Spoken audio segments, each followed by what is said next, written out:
listening to the Ballroom Network. The following program is intended for all audiences.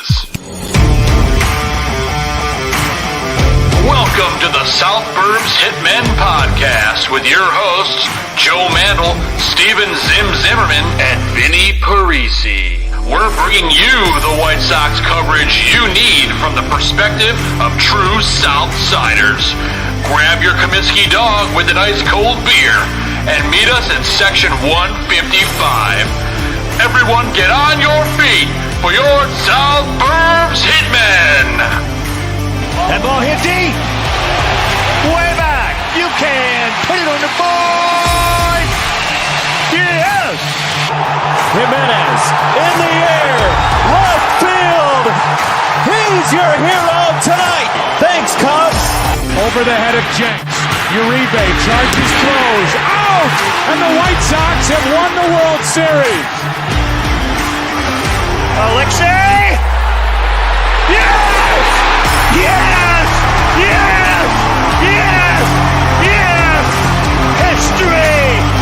A perfect game by Mark Burley, and what an unbelievable play by Dwayne White. First pitch starts now.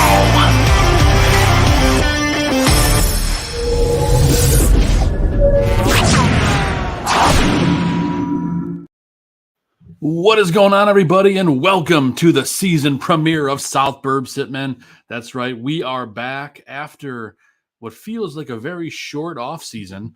Again, I'm one of your hosts, Joe Mandel, and I'm joined, as always, by my White Sox brothers in arms. I'm talking about Steven Zim Zimmerman and Vinnie Parisi, who will be with us in a little bit later. I had some stuff he had to take care of for work, but he will be hopping on the show later on. But Zim, before we bring on our guest, how you doing, my man? Life is good. It's been a wild off season for just about every Chicago sports team. So it's great to be back, have some things to talk about. Awesome to start off with our friend Ryan Lee that we have talked to since he's joined the White Sox group, since he's joined the White Sox. I don't want to say White Sox family because he was always really with us. It's just a matter of how present he's been in that family. But yeah, it's awesome to be here. It's awesome to be back, and I am ready for now to talk some White Sox.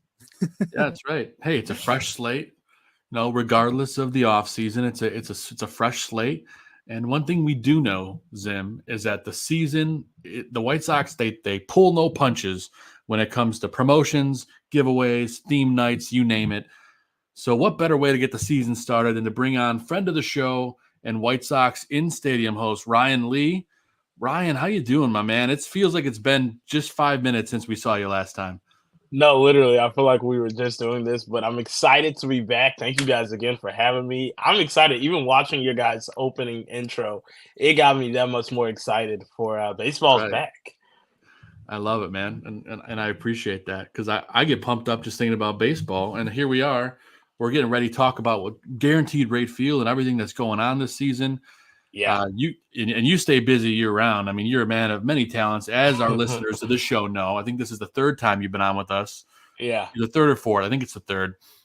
But you spend a lot of time in the off season. You do a ton of work on the radio. So we always have to ask you about that when you come on. You know, you do the in-stadium host stuff, but you're a host on the radio. You know, how different is it going from one to the other? Because then you got to be in front of the camera for the other.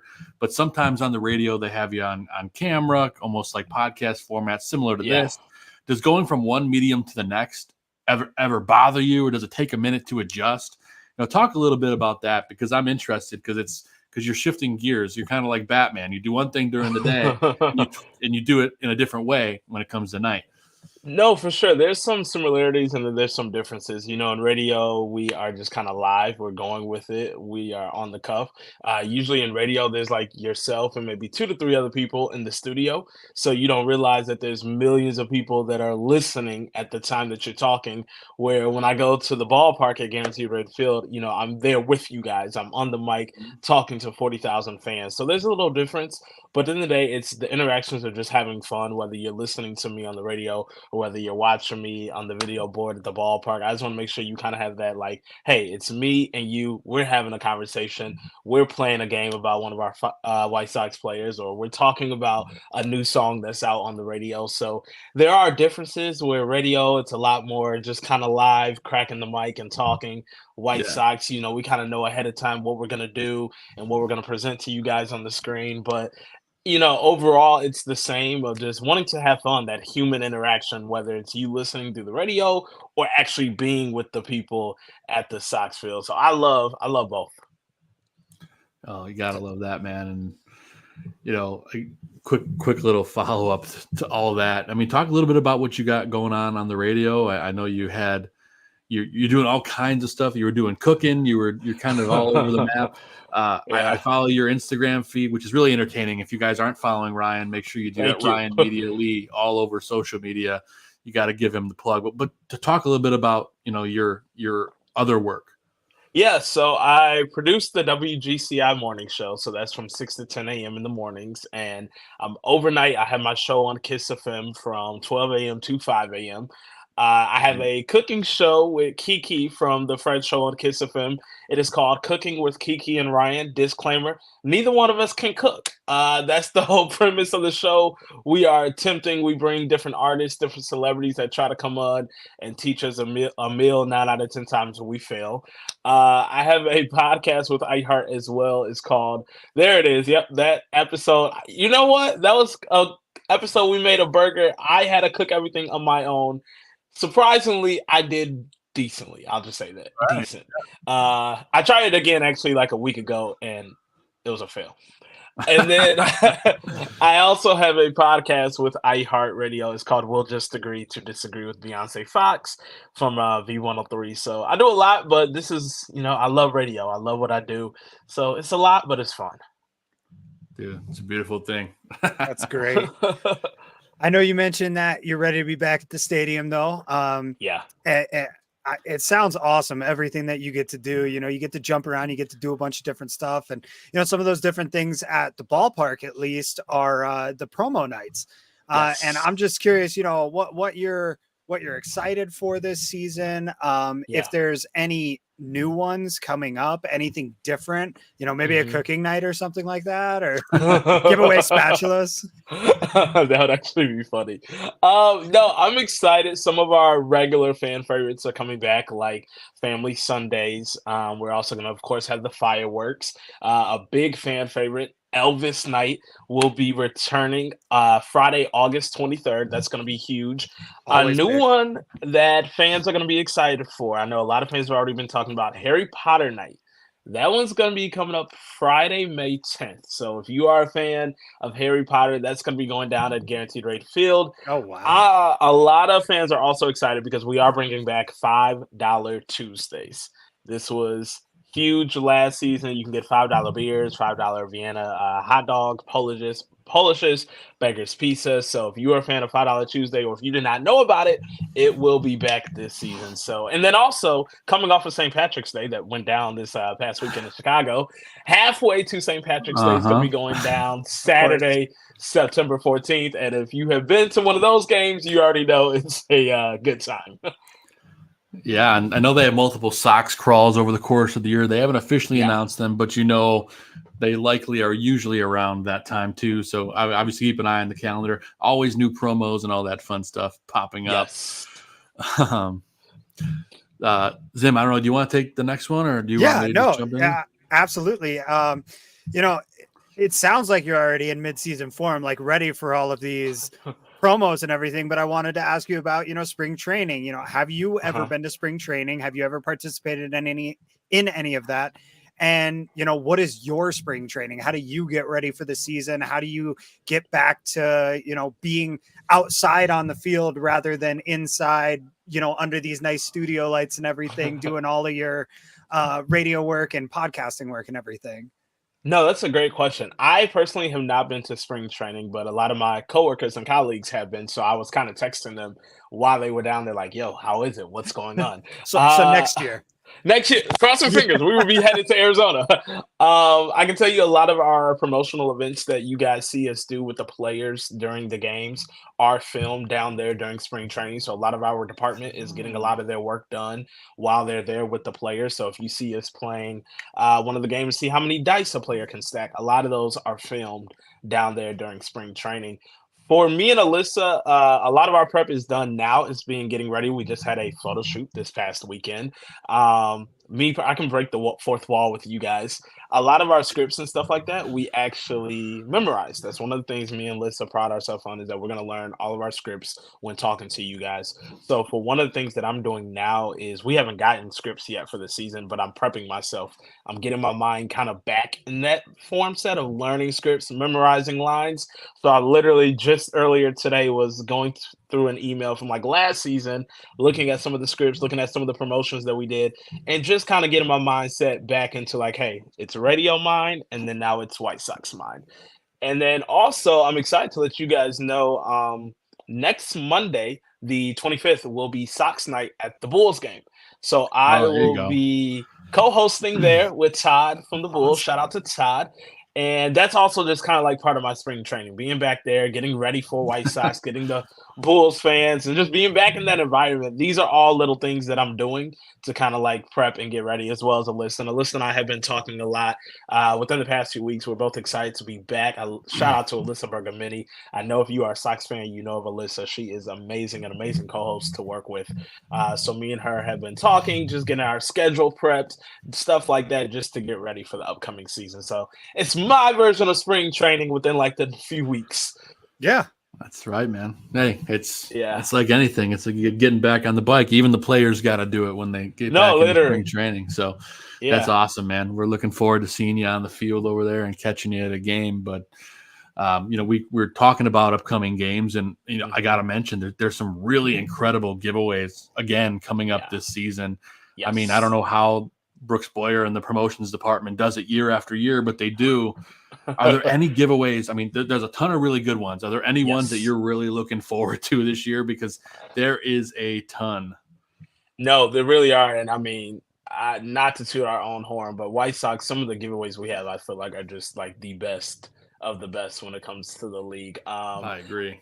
I can tell you, starting off the year, opening weekend, we're going to be giving away a White Sox hoodie thanks to Guaranteed Rates Field. The first 15, there it is right there. The first 15,000 fans will cop one of those. I'm really excited for the White Sox hockey jersey this year.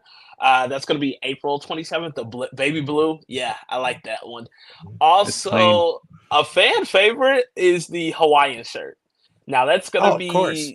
That one is the fan favorite. I think I've gotten that every season, but that one's pretty legit.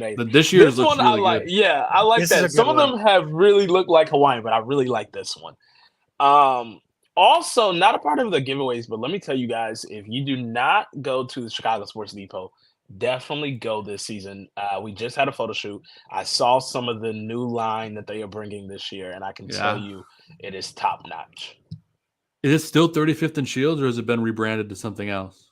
I believe it is still 35th and Shields. Don't quote me, but I believe we are still sticking with that one. But the whole line, they have some new items that are coming that are very nice. Well, I like it. Nice little tease there from Ryan. Yeah, little tease. If you're at the game, you got to go to the Sports Depot anyway. So you got to check out all the sweet stuff in there. Yeah. But, man, that's awesome. And then one that I really caught my eye when I was looking. I mean, there's two. I mean, you were just talking about Bulls night. There's a basketball jersey giveaway this year, and look how clean this thing is. I love that. Yeah, I mean, I like that one too. That's going to be June 29th, which is just sick. And then towards football season, August 24th, there is a White Sox football jersey, and let me tell you, this might be the coolest giveaway in a long time. Check this thing out. Yeah. Like, that looks like a Bears jersey in a Sox form. Yeah. Like they just forgot to color in a Bears jersey. It's good. It's good. That's why I say, like, when it comes to promotional and the giveaways and the merch that we give away, it's up there. It always makes for a fun time, too, because, you know, a lot of teams do the giveaways and they do the things and this, that, and the other thing. But like the White Sox, it's so ingrained in them that even when you look at like some of the more photographic style, like baseball cards and stuff like that, it's even got players with the promotional items in it. I know there was a Yasmani Grandal card from a few years ago where he's wearing the basketball jersey.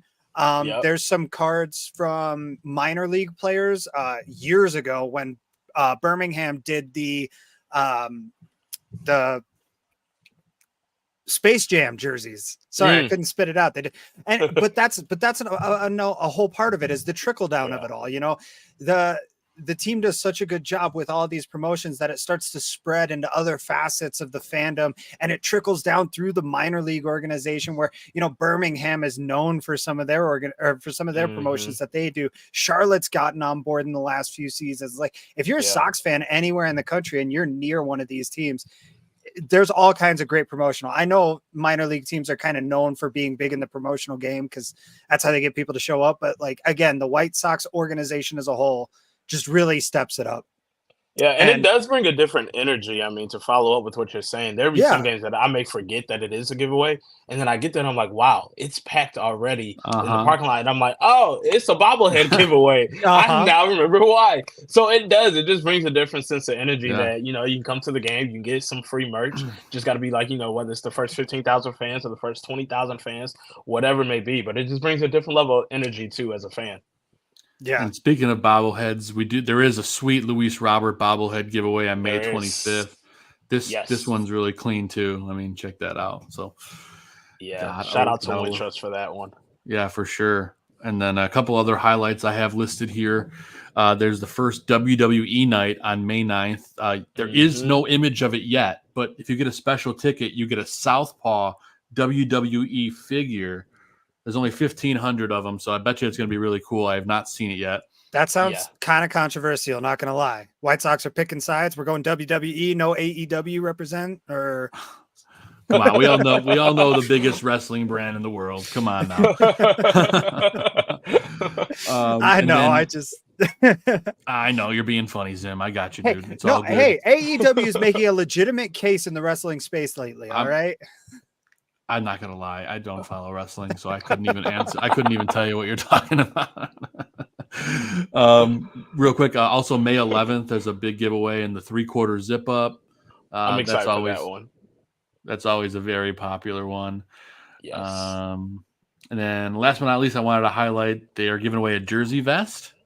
Yeah. Which is going to be so they'll give them away, but they won't wear them. Got it. Well, that's a whole nother thing. That's going back to the Chris Sale days. But really cool stuff coming up this year. Just wanted to highlight some of that stuff. So Ryan, thanks for bringing that to the forefront. Did I ask that last question? I don't even remember. Yeah, it's fine. I'm going to jump around our notes a little, Joe. So if you have trouble keeping up, just ask me. Don't worry about it, man. As long as we're talking about things at the ballpark, you know, we always talk about the food at the ballpark. I don't know if there's anything new happening this year, but when you're walking around, like, what do you stop to eat? I know you don't always have time, but like, if there's something you get a chance to snag at least once a year, what's the one thing you're going out of your way for? This may be a little controversial, but with being from Chicago and I am a Southside Sox fan, I got to get a hot dog, right? But I only put ketchup on the hot dog. Oh, damn. All right, we're going to have to ask you to leave. Ryan, we'll see you next time. It's funny because Alyssa yells at me all the time for this. Whenever I remind my bosses and everybody, I'm like, guys, I'm getting a hot dog, but I only want ketchup on it. I get the same reaction every time. You know, you can work that into the stadium hosting though, if you do it on Star Wars night and make some dark side references while you're eating your ketchup dog. No, Joe's ready. Wow. It was a really, really poor Photoshop job. So I apologize. So yeah, that's one of the things I look forward to. But one of the things that I do like about Guaranteed Rate Field is that you're gonna get your Chicago food there. So whether you're getting a Chicago dog, Garrett popcorn, Rainbow ice cream cone was huge last year. You're gonna get those classic Beggar's Pizza. You can't talk about Chicago and not talk about the Beggar's Pizza. So I'm excited that we always are gonna have those staples and those classics when you come to Guaranteed Rate Field. Also, another one that I know is a fan favorite is the loaded nacho helmet. So those items, I'm looking forward to just always having the staples there. But for me personally, it's a hot dog with ketchup only. See, and PZ in the chat says, "So what? You like what you like," and there you go. Thank you, PZ. Thank you. A good dog's a good dog. You're gonna put what you want to put on it. I mean, let's be honest. The hot dog, the Vienna beef hot dog, can't be beat anyway. So It doesn't matter what you could put it on a flip flop and it'd be delicious. No, there was literally one time I remember I had 2 minutes to get to my next camera hit, and I was eating it because I didn't eat nothing all day, and I just put nothing on it, and I was rushing to my camera hit, just eating a plain Vienna beef hot dog, but it was still. You didn't want any ketchup or anything. No, I didn't want ketchup all over me, so it was perfect. if they're cooked fresh and they still got the juiciness, they're fine. Yeah, oh my god, totally agree. But yeah, I'm excited for the classic Chicago food that we'll still have this summer. So you mentioned the nacho helmets, and I have to ask, there was a big uproar around baseball this offseason about the ice cream helmets. Some teams have them, some teams don't. Mm-hmm. The general consensus seems to be that we could achieve world peace if we would just bring back ice cream helmets to all 30 ballparks. What do you think? Does ice cream really taste better out of a helmet? I mean, honestly, the loaded nachos is something about being in a helmet that just takes it to another level. So I understand, you know what I'm saying? I'm not mad at the ice cream in the helmet, but I also see, I'm probably going to get kicked off the show for this too. No. I only do two bites of ice cream and then I'm done. Literally another fun fact, I can break the fourth wall. After some of our games, once I finish a camera hit, we're like, yo, let's go get ice cream. Let's just go celebrate. We're done for the game. Yeah. And everybody downs the ice cream, and I'm 2 hits in, and I'm like, all right, guys, I'm good. So I could never personally do the ice cream in the helmet, but I understand how people love the food and the ice cream in the helmet. So if it brings peace, if it brings joy, hey, I'm not opposed to it. Yeah, it's it. And the Sox not only have one size ice cream helmet, there's two. You can get the mini helmet, or you can get that same nacho helmet, Ryan. You can get it with 30 pounds of ice cream and have brain freeze all afternoon. So I'm not either way. Whatever makes our fans happy, I'm with it. That's right. And my wife says nachos taste better out of the helmet. I tend to agree. I agree with that. There's something with the nachos and the helmet that just takes it to another level. I know. You can't go wrong with that. We talked a little bit about theme nights. You're talking about Star Wars night and some other stuff like that. Are there any nights that you're really excited for, like theme nights? There is one new night coming up at the top of the season, relatively, the reggaeton night. I was just curious if, what nights you're looking forward to, or if there's anything, obviously there's Elvis night and there's the classics, but what stands out for you as the in-stadium host? For me and my culture, I love when we do African American Heritage Night. I always have a lot of fun with that, highlighting part of my culture. Elvis Night has one that I have always, had a special place in my heart for, because one of the traditions is either Alyssa or myself, we are dressing up in an Elvis costume. We are full on from hair to the bottom. So that every night that I do that, it's always a good time. Also, I like halfway to St. Patrick's Day. I got to go back to it because it's a great time. And like I said earlier, if you have been, and there's usually a Sox crawl before or the tailgating before, it's always a sight to see when I'm roaming the ballpark. I'll say that. No, you can't go wrong with any of the theme nights, really. I mean, between Rock and Roll Night, and they do all the cool updates on the screen where they make the players wearing costumes. Yeah. They do that on Star Wars Night too, and Elvis Night, of course. I mean, and you get the Elvis impersonator after the game. Nothing like a theme night at the ballpark. And of course, you said at the top of the show, the fireworks night is it's hard to beat that. No, it is.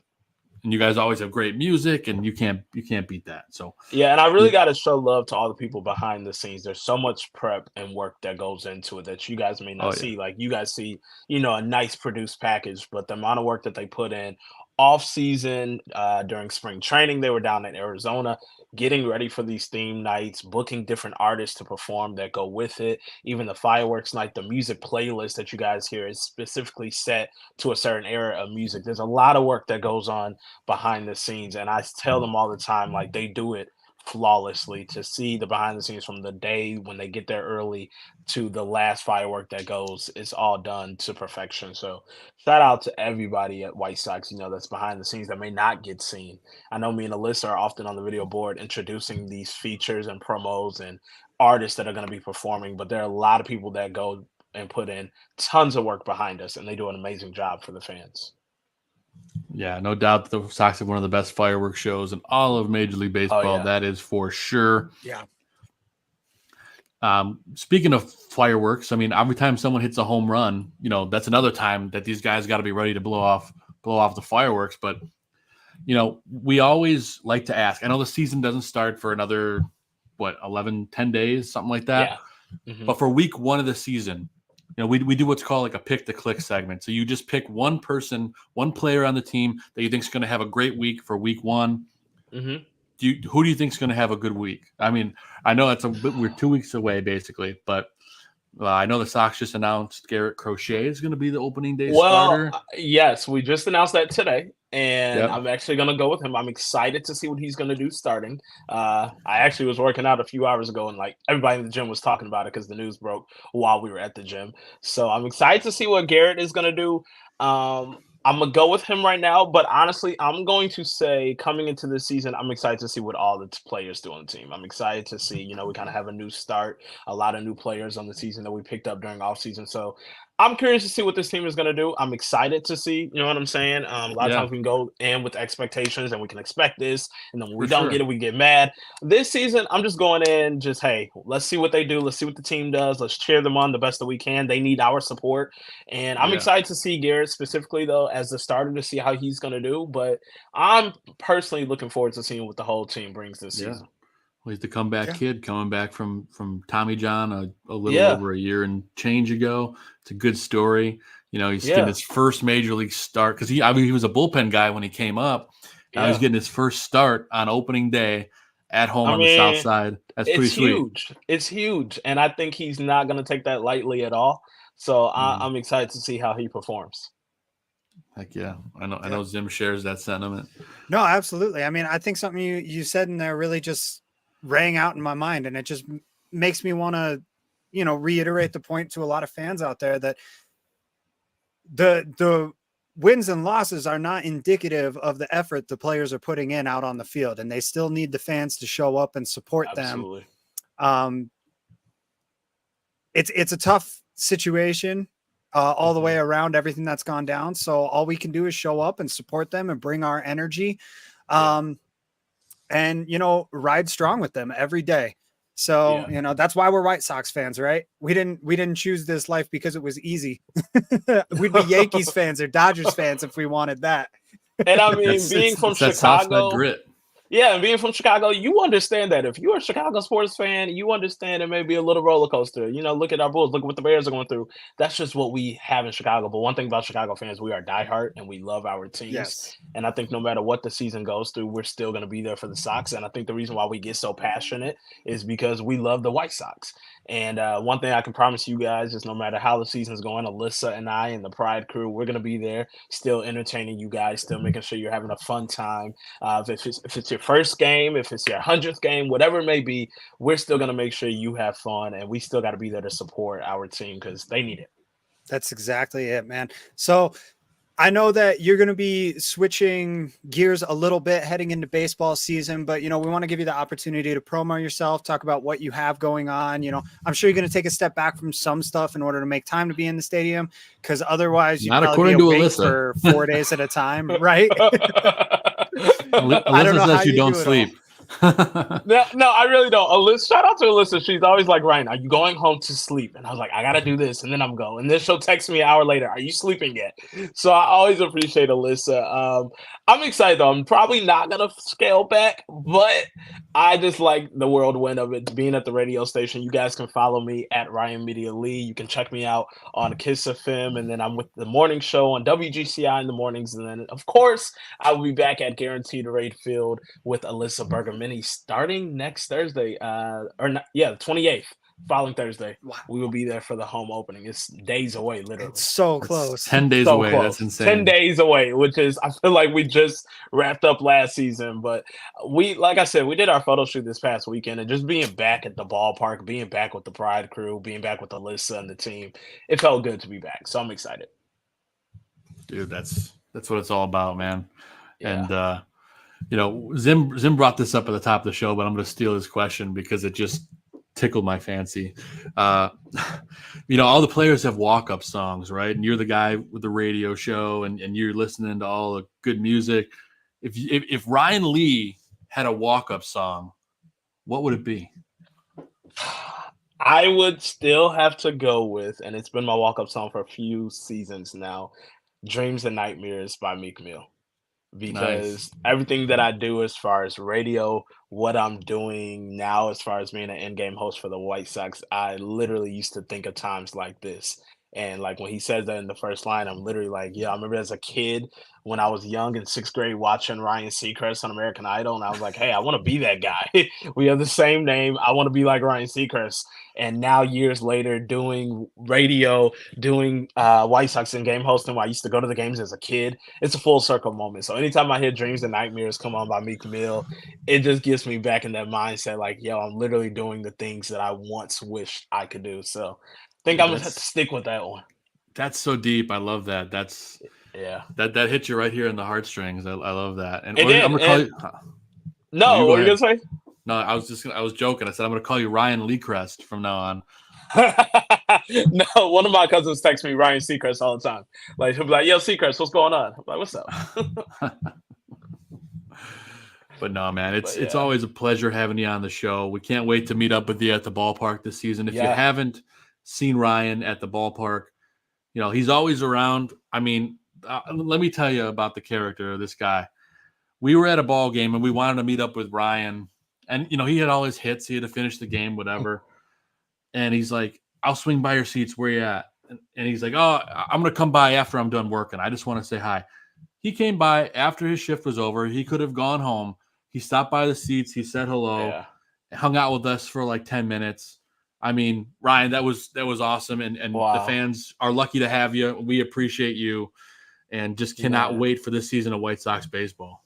No, can I say number one, shout out to you guys. You guys have been killing this since the first time you guys asked me to come on. I remember Alyssa told me how great of a show this is. So I was like, absolutely, I got to do it.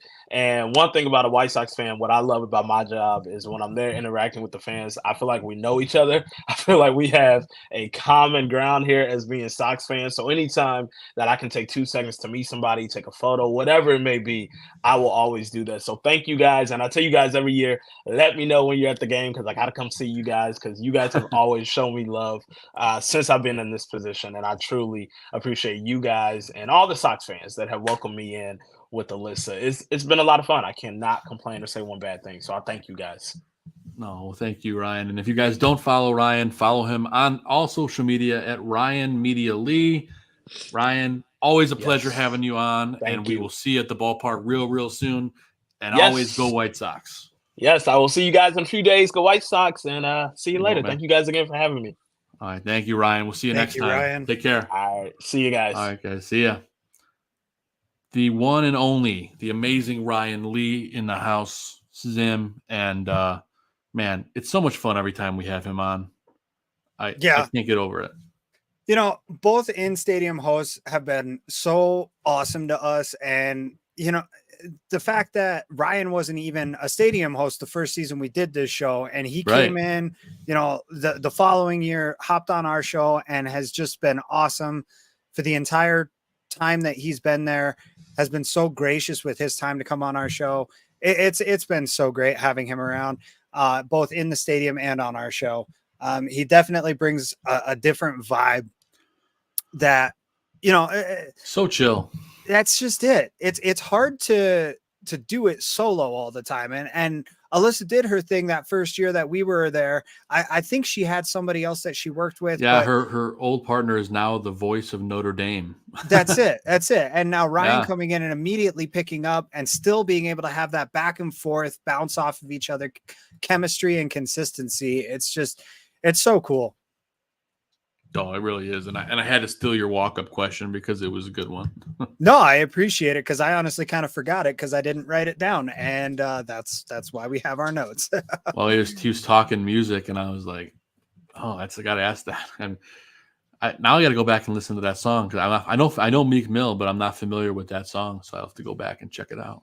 I am not familiar with Meek Mill or the song. Of course, I know who he is, but I could not name one of his songs, unfortunately. Hey, it's all right. We'll all go back and check that one out for sure. But Zim, I know our buddy Vinny will be joining us a little bit later, but we got a lot to talk about the White Sox. First show back, long off season. Things have happened. Yes, more has happened than I can probably sum up. But the first thing that comes to mind is we have a new shortstop. TA is gone. We're not going to talk about Cease until Vinny comes. That's fair. Yeah, Tim Anderson is gone. Paul DeYoung is Anderson. Yeah, I was just going to mash him into one player. I mean, it's basically what we have. That's kind of it. Tim Anderson is down in Miami with our old buddy Jake Berger. There it is. Still collecting, of course. I got a Jake back here somewhere too, I think. Yeah. So Jake and Tim down in Miami together while Paul DeYoung comes in to play shortstop. It seems like the day-to-day guy. He's a little older as far as baseball players go, so I'm not sure if he'll be an everyday player or more of just like a platoon kind of guy where he plays, 3 out of 4 games or whatever. He's had some pop in spring training. He's got 3 or 4 home runs now. Yeah. In some limited action. So he's got some pop in the bat still.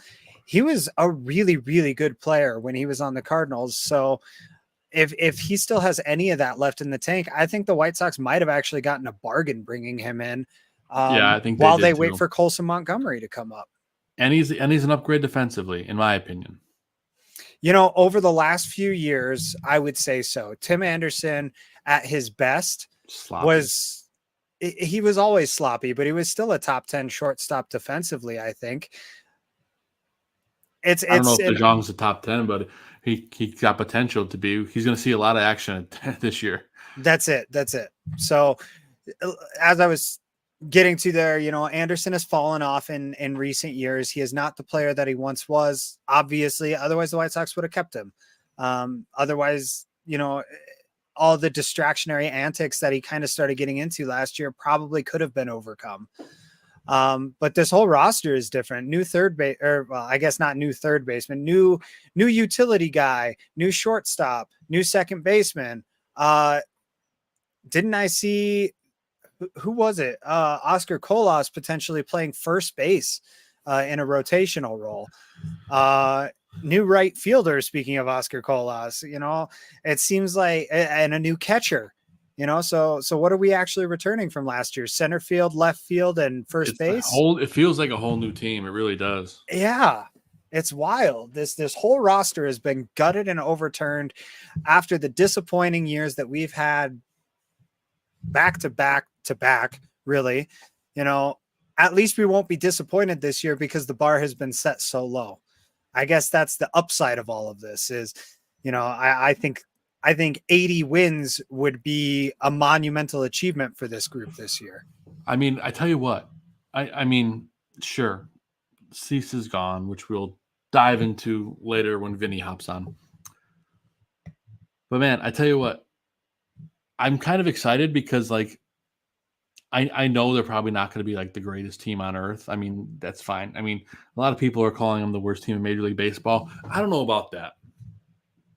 I think this is I mean, sure, the potential is there, and I might eat those words. We'll do predictions a little bit later on. Yeah, But, no, I think you're spot on with that, though. I will say, I if this team, if they get the right chemistry, they get the right grit.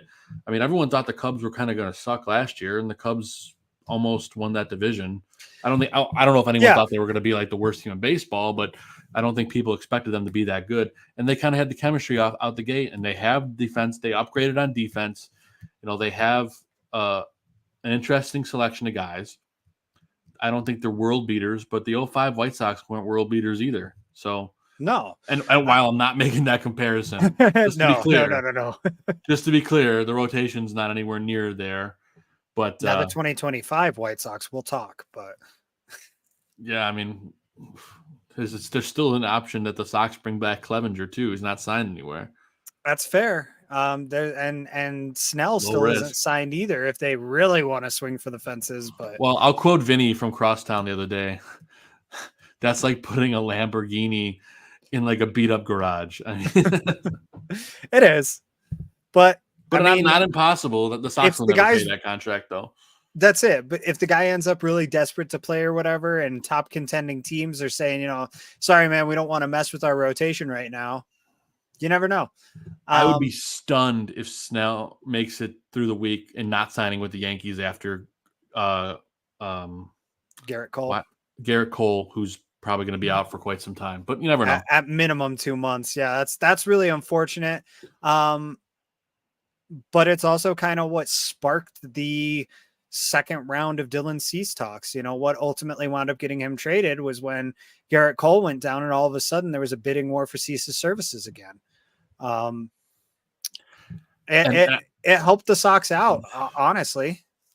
But, and I know we'll dive into this again, but we got to talk about it. How is that all we get though? When I feel like if you held on to him until the deadline, and I know we're going to rip into this later on, but like, I can't help but get this feeling that we got hosed. All right. Well, I know it's too early to make that call. Let's talk about the other parts of it. Because again, I want to get Vinny involved in this conversation. But on the flip side of that, throughout this offseason, we've gone through now. Chris gets his first offseason as the general manager. We've kind of seen what he's about. We've seen, he seems to be a bit more calculated, but at the same time, not a big swinger. So just like in his playing days. That's just it. Unfortunately, he has, though, rebuilt the farm system. As questionable as some of the moves have been, I believe 8 of the White Sox top 10 players were not in this organization a year ago. A lot of these players have a lot of upside. As much as we dislike the Jake Berger trade when it happened, Jake Eater has actually turned out to be not a terrible pitcher.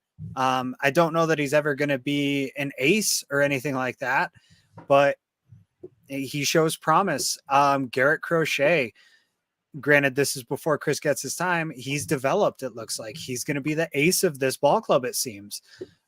Is he going to be a Giolito type ace where he's kind of just the ace by default, or is he going to be a Cease or a Sale where he is a bona fide ace? Yeah. I mean, my whole question is, can this guy throw more than 5 innings? I agree. But Dylan Cease couldn't, and he was still the ace. That's fair. How many times did we see Cease go late in games? This is a problem that I've been complaining about with the Sox for the last 3 years now, is none of their starters can go deep into games. None of them can make it to the third time through the lineup. And I'd like to think that Chris Getz sees the same thing, and that's why he's brought in so many pitchers. I mean, every time they made a trade, it was right-hand pitcher so-and-so, left-hand pitcher so-and-so, right-hand pitcher so-and-so in exchange for the White Sox player. I mean, it felt like he did not make a move without addressing pitching in some way, shape, or form. Yeah. He seems to be well aware of the fact that their pitching was subpar, that, they had built a team that was made to hit home runs, and they gave up twice as many. And the latest rumor is that Michael Kopech's going to be pitching out of the bullpen. I guess that was a surprise to me. Because I originally thought he was going to be the opening day starter. When we saw that report come out from a credible source last week, Vinny and I talked about it on Crosstalk. Vinny looked at me, and I'll go back. I could pull this clip. Vinny's like, Joe, who's the opening day starter for you? I said, it's Garrett Crochet. He's like, why? I'm like, you want the real answer, Zim? Why it's Garrett Crochet? Sox fans don't know any of the other pitchers on the staff. That's exactly it. I mean, they only have 4 pitchers. I honestly think that's why. On the Chicago White Sox depth chart on MLB.com, they only have 4 starting pitchers. So I'll be curious to see, who ends up coming out of the bullpen. We're signing Clevenger again. You can book it. I wouldn't be surprised even a little bit. Clevenger might have just said, call me the weekend before the season starts. I've been doing this for 8 years. I don't need to do no spring training if I'm not under contract. Yeah, we got a question from PZ in the chat. What pitches does Crochet throw? I was actually just looking at this before we went live. Yeah, I know he has a fastball, a slider, and I don't remember if it's a changeup or a curveball. All right, he relies on 3 pitches, a 4-seamer, a slider, and a changeup. Okay. Which he throws the 4-seamer 63% of the time, slider 29.5%, and changeup just under 7% of the time. So I imagine if he's a starter, he's going to have to add. He doesn't have to, but I feel like he might add something, and then you're definitely going to see that changeup a lot more than 7%. Maybe not a lot more, or maybe you never know. I mean, Chris Sale made a whole career out of fastballs and sliders, man. Did Mark Burley throw anything else beside a fastball? I don't even know. I don't know that Mark Burley threw anything else aside from a curveball. I mean, yeah, just a curve and a fastball. You're right. That's all. That's it. Greg Maddux, did he ever throw anything that you could call out? I don't know that he ever threw any pitch other than just put the ball where he wanted to put it and make a guy swing and put it on the ground. It's all about being effective with your pitches. So as long as he can do that, I'm not too worried about it. This is true. And, let's be honest. We all have high hopes for Crochet. He's fully healthy. They gave him the time to get there. I want to see what the kid can do. I will say this, in fantasy baseball leagues, he's going to be a guy that's going to be super slept on that might be worth a late round pickup. Yes. I got my first draft on Thursday, so that's why I'm talking about. As it stands right now, he's the youngest player on the team. On the projected 25-man roster, to me. He is the youngest player on the team. What's Crochet? Let me guess. Is he 22 or 23? He is 24. I was close. Yeah. The White Sox, for as fresh of a roster as they are not a very young roster. Which is something that I think we will see really turn over in the next 12 months. A lot of these guys that are on this team, you say Garrett Crochet, he's going to be the starter because people know his name. He's going to be the starter because he's the only one that's going to be on this team in 3 years. I mean, yeah, that too. How old's Kopech now? Kopech is going to be turning 28 next month. So, I mean, I'm not saying any of these guys are over the hill or anything like that, except for maybe Tim Hill. But well, I mean, he's older than me, so and I'm getting up there now, so I don't get to act like that's impressive anymore. I mean, Zim, you finally can buy a legal beer now. I mean, come on. But at any rate, like I say, it's not a very young team. A lot of this is going to turn over pretty quickly. You talk about guys that are going to be here long term. I don't know that there's that many of them. I don't even know that you can keep Luis Robert and Eloy Jimenez on this roster for that much longer, the way that it stands right now, unless you really start building a team that can compete sooner rather than later. Yeah. Well, we have some valuable trade pieces there, and that's something that you could see as well. I mean, I do think that you're not going to get your value out of Eloy, so I think he's probably here to stay until unless he has like a monster first half and somebody wants to overpay for him, then they'll probably trade him. But Luis Robert, I think the price is too high. But who knows? I mean, at this point, nothing would surprise me. I mean, we all thought at this point Cease was safe through the trade deadline, and then we got the rug taken out from underneath us. Yeah, unfortunately. When I saw those rumors start swirling again, and the people that I knew were talking about, I was like, oh, this isn't just White Sox people anymore. These are people around the league now starting to talk about this. Fans of the Mets, fans of the Diamondbacks, all of a sudden coming to me and saying, hey, what do you think about this Dylan Cease trade? And I'm going, oh no, this is actually going to happen. Yeah. Well, I put Ryan on the spot a little bit about the pick to click, but I think the Garrett Crochet one is a good pick. It's a good one. I think that Lou Bob is somebody you can always go with on a roster this stinky. Your Benny Butt Cheeks pick. He can't be worse than last year, right? So I don't know. Will be a good one to keep an eye on throughout the year. I'd rather not say that one out loud. That's fair. Corey Lee looked pretty decent in limited action last year as well. The new catcher that they acquired from the Astros last year. I don't think that this roster is as devoid of talent as we want to make it out to be. I just think it's a lot of bridge players, a lot of this team is going to be a lot like the 2021 Bears were, where, they were NFL players for sure, but they were not a full roster's worth of NFL players. I don't think you're going to see anybody dogging at the first base this year. That's for sure. These guys have a lot to prove.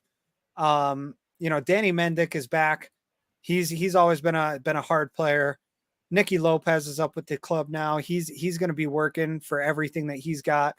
Corey Lee was a top prospect for a long time. Max Stassi as well.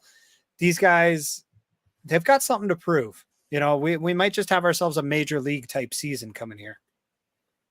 Yeah, I like that. And I'm not going to lie. I really like Dominic Fletcher in right field. I was reading somewhere. I forgot who made the comparison. Somebody was saying he's very comparable to Aaron Judge, which is like, first off. No. The guy's a foot shorter than Aaron Judge. I forget. I have to look it up. Somebody was talking about him and was saying how that's a bold statement to make, first of all. But the fact that someone said it, gets me a little bit excited. If he could be half of what Aaron Judge is, or even like a quarter, then I feel like we're in good shape. I'm not sure that Colas is the answer there, to be honest. Yeah, we'll see what all goes down. The only Aaron Judge comparison I'm seeing, because I did see an article about it, was George Walkow, which I have no idea who that guy even is, but apparently he's some White Sox minor leaguer that's been compared to Aaron Judge, but from the left-hand side. Okay, that's what I must have got confused then. That's okay. So Dominic Fletcher is a guy that they picked up from the Diamondbacks in one of these deals that they made. Sorry, I'm trying to look up George Walkow to see anything about him, because I saw this article today and now I'm curious. He's from Downers Grove, hometown kid. 7th round pick in 23. Yeah. Decent spring. We'll see what happens with him. If he wants to come on the show. Yeah. We'll see what happens with him. Looks like he played for Kannapolis last year. At any rate, Dominic Fletcher is who I was trying to talk about here. Dominic Fletcher, I think, is a guy who actually might end up on this roster for a little bit of time. I think he's a player that is worth getting to know for White Sox fans. He has not had a very good spring training, but his regular season last year, he hit 300 in 93 plate appearances. So what do you figure? About 28 games there. Yeah. He had 2 home runs and 14 RBIs in 93 plate appearances. That's pretty decent for a guy who's in the show for the first time. He's a little guy. I've always rooted for little guys.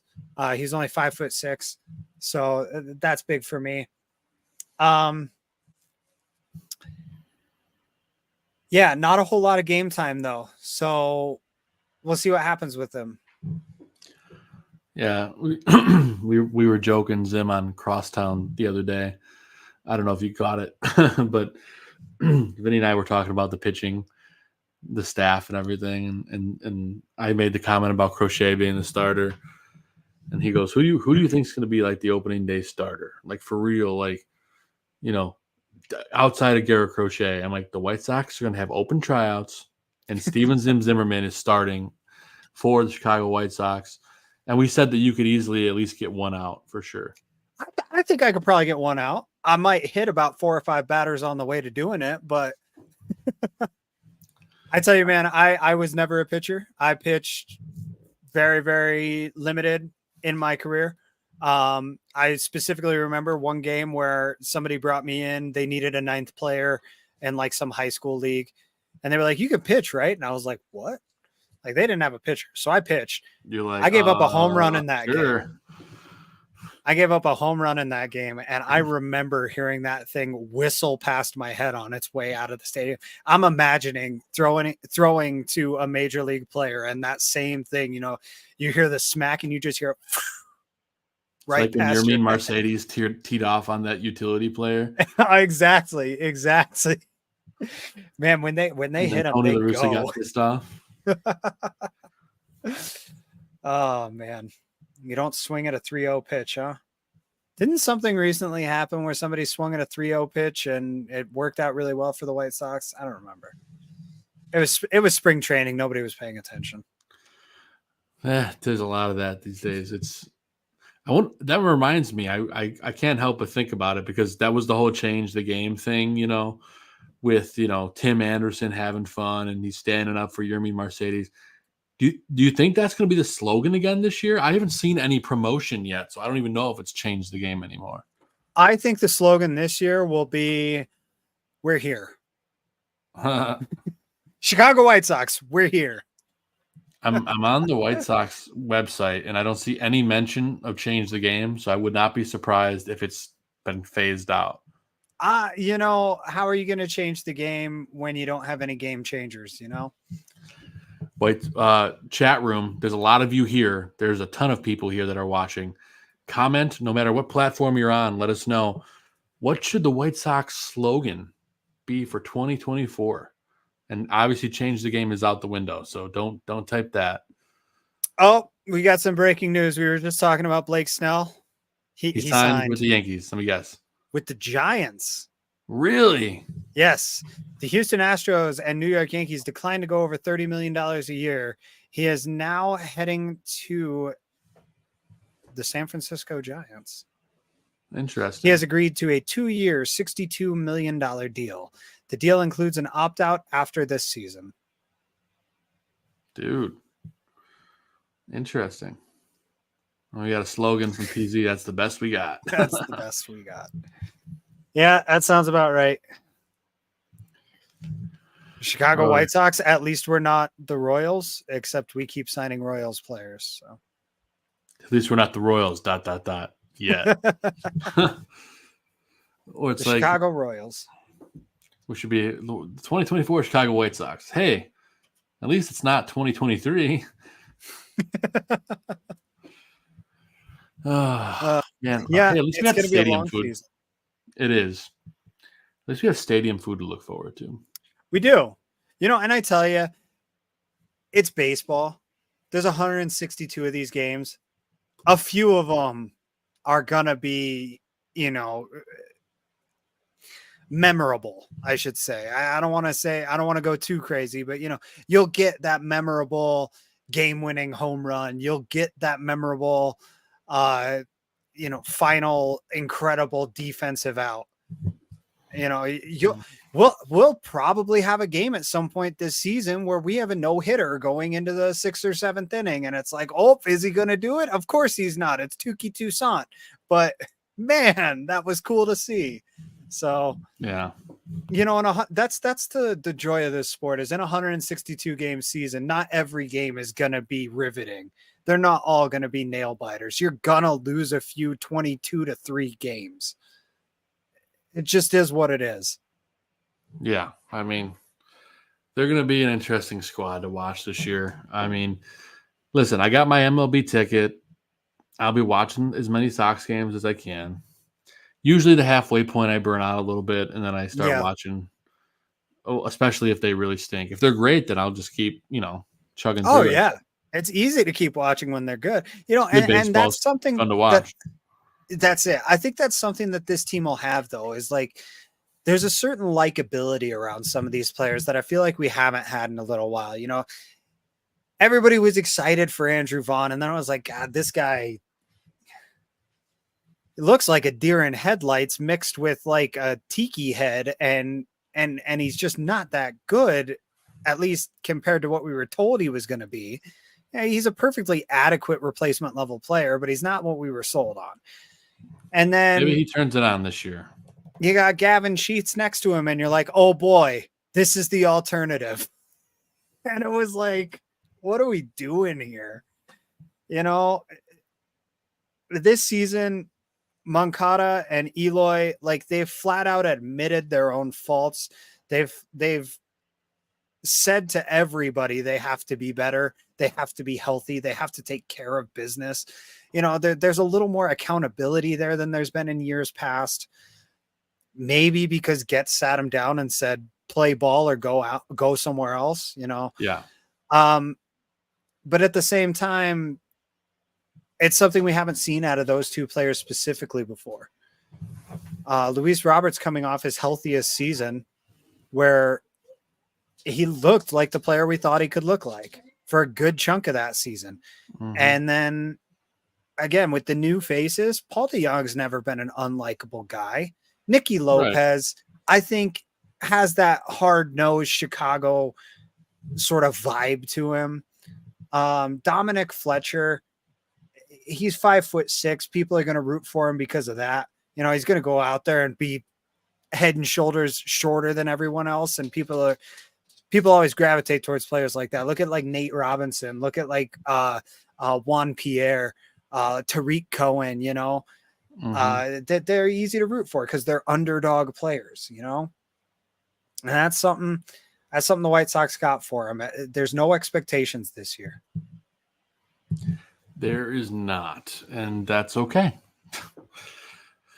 Well, I figure Zim, we may as well just dive into this Dylan Cease stuff. We'll see if Vinny's able to make it in or not because we're already going on an hour. Maybe stuff got caught up at work or whatever. We'll catch up with Vinny, whenever he hops on. There's always crosstown. There is crosstown. We're always talking. There's a lot of talk on this network about sports in general. Friendly reminder, guys, give us a follow. Follow the Barroom Network. Subscribe on YouTube. Give us a like. It goes a long way in helping us do what we do, and we would really appreciate it. And you can subscribe to find out any time that we go live on the Barroom Network. There's tons of great programs. Greg Gabriel was on today talking about the Justin Fields trade. Highly recommend you go back and check that out. Got Dan and Aldo tomorrow night. You got Draft on Tap, getting ready for the NFL draft. I mean, you name it. There's great content here on this network, so make sure you check it out. But Zim, we got to talk about Dylan Cease. White Sox fans as a whole were really feeling it last week when that trade went down. Yep. I think we were especially blindsided for a multitude of reasons, but the first one being we thought he'd be safe until at least the deadline, given the fact that the season hadn't started yet. You mentioned Garrett Crow. Why am I drawing a blank here? I always want to say Crochet. Garrett Cole from the Yankees.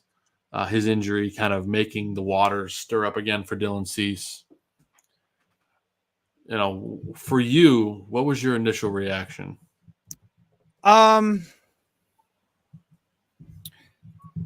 It's hard to really say because I didn't really have one.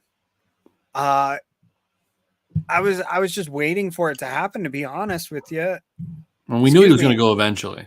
I thought maybe they'd hold out till it felt like it was a problem for another time. It didn't feel like it was anything to worry about. And then all of a sudden the news starts to pick up, and then all of a sudden he's gone like 2 days later. Like there really wasn't any time. There was no anticipation. It wasn't like this Justin Fields saga where, certainly not. In December we're going, we want this guy as our starter. And 3 months later, we're like, well, what if he's here? What if he's not? And then a month later, it's like, well, he's still here. And then a month later, it's like, he's still here. And no, this wasn't anything like that. It was, there were talks, nothing materialized. All right, I guess he's here for now. Oh, wait. It kind of, the blindsided nature of it honestly made it a little more palatable for me.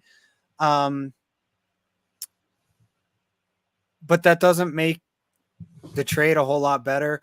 Like we were talking about before the show, you kind of wish the White Sox could have gotten more out of it. That was the main thing, is like, once I saw that it went through, I'm sitting there refreshing my phone going, what did they get? What did they get? What did they get? That can't be it. Okay, there's another piece. Okay, there's another piece. Is that really it? And it's like, man, 4 players. You would have liked to see more. You would have liked to see impact players rather than top prospects. We all know how top only prospects one top go. 100, by the way. That's it. One top 100.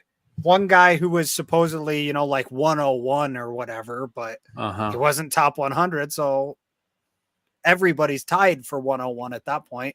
You and I are tied for 101, So I mean, and the White Sox scouting department has done nothing to give us faith. That's like, it. These are the guys that we wanted because we did some great scouting. It's like, I don't know, prove it to me. But mainly, the main thing that I talked about with Vinny the other day, and I still stand by this, why trade him right now? Mm-hmm. You have until the trade deadline, there's going to be multiple starters that are going to get injured across the league. You're going to get teams that are needing to make the playoff push, like Baltimore last year. Okay? Baltimore wanted him. They didn't want to give up enough. Yeah. I do think some of it goes into the same sort of things that went into the Justin Fields trade.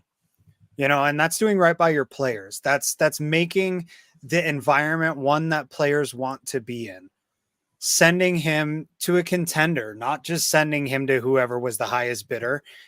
Arizona probably could have given up a lot more. And at one point, Arizona was interested. But I'm surprised they didn't. You really want to send him to Arizona? Does he really want to go play for Arizona? They're good now. Arizona's historically put together good teams for like 2 years, though. And then all of a sudden you're in poverty again. He's going to fit right. He's going to fit right in with that San Diego culture. That's just it. I think that was part of it, is San Diego gave him the right offer at a time where they were able to say, go be with these guys for the next 2 full seasons. We're not going to send you halfway, make you have to go through this whole adjustment period, in the middle of the All-Star break or whatever. Just go. You have a week before the season. You have 2 weeks before the season starts. You have time to get acclimated to your teammates, to your coaches, and now you can go compete.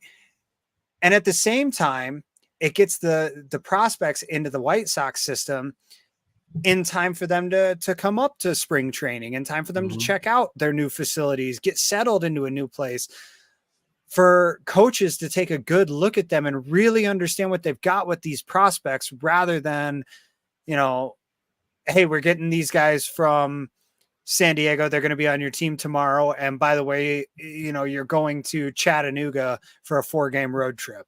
Like, it makes things a little easier on the players doing it this time of year. So that's what that's where I wonder if maybe having a GM who is a former player happens or pays off a little bit, because that's what gives that's the impression I'm getting from this trade, is all I should say with that.